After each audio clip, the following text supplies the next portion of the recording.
En attendant, le coup de cœur de Nathalie Simon, c'est toujours bouleversant. Les coups prendre de des cœur, notes encore. les coups de cœur, parce que tu as vu, en début d'émission, j'ai essayé de noter pour vous livrer peut-être 2 coups de cœur pour le week-end. Le premier, c'est à Mugron qu'il se trouve. C'est un chai qui n'est pas comme les autres.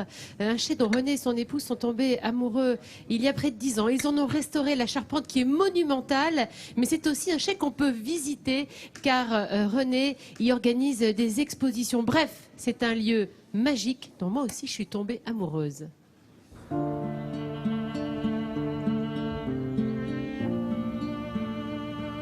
Cette bâtisse en apparence classique cache un trésor architectural. Derrière cette porte, une ossature monumentale. La plus grande charpente appartenant à un particulier de toute la France. 6 hectares de bois, 2800 mètres carrés de surface. Voilà ce qui a séduit René, le propriétaire des lieux. Ici, vous êtes à Mugron, dans un chai du XVIIe siècle, assez surprenant. Et là, il y a du bois au sol. Bon, les planchers sont en pin, les poteaux sont en chêne.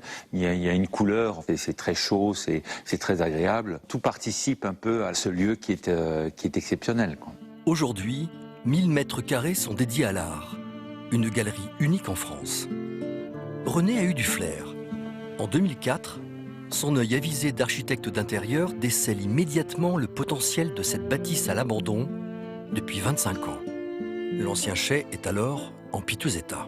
Mais il a quand même fait peur à pas mal d'acquéreurs potentiels. Donc quand on l'a repris en 2004, donc le gros travail, ça a été de refaire toute la couverture, enfin de la remanier, hein. Donc il y avait pas mal de tuiles cassées, il fallait les remplacer. Donc c'est que des tuiles anciennes qui servent à la restauration du toit. Un travail titanesque pour un résultat incroyable. Alors, pour en profiter au quotidien, René en a fait son lieu de travail. Au rez-de-chaussée, il a installé sa boutique de décoration. Donc l'étage, c'était galerie d'art.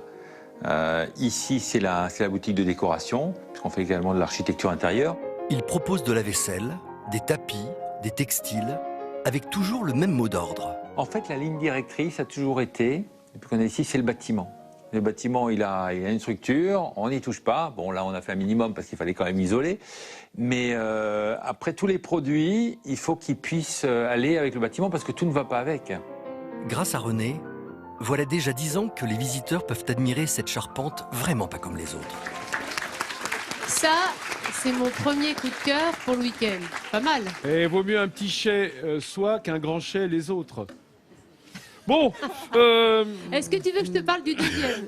Non mais tu pourrais m'aider sur des coups comme ça. Mais je vais rigoler. Notre-Dame du rugby qui a été imaginé par l'abbé Michel Devers, qui est un passionné de rugby, qui après le décès accidentel de 3 joueurs de Dax a décidé de remettre en état cette chapelle qui était une ruine et d'en faire un sanctuaire de l'Ovalie. Regardez, il y a des milliers, on peut le dire, hein, de maillots de joueurs de tous les pays qui tapissent les murs de la chapelle. Et puis, il y a ces vitraux, ces 4 vitraux, la Vierge à la touche, la Vierge aux joueurs blessés, la Vierge aux pèlerins et la Vierge à la mêlée. Autant vous dire que là-bas, on continue à y aller, hein. Elle attire évidemment de nombreux visiteurs tout au long de l'année, des visiteurs du monde entier. Et tous les passionnés de rugby, joueurs comme spectateurs ou aficionados du rugby, viennent dans cette chapelle. Il y a quelques cérémonies d'ailleurs de temps en temps. Exactement. C'est un lieu vraiment que je vous recommande de visiter si vous êtes dans le coin un week-end et pourquoi pas demain.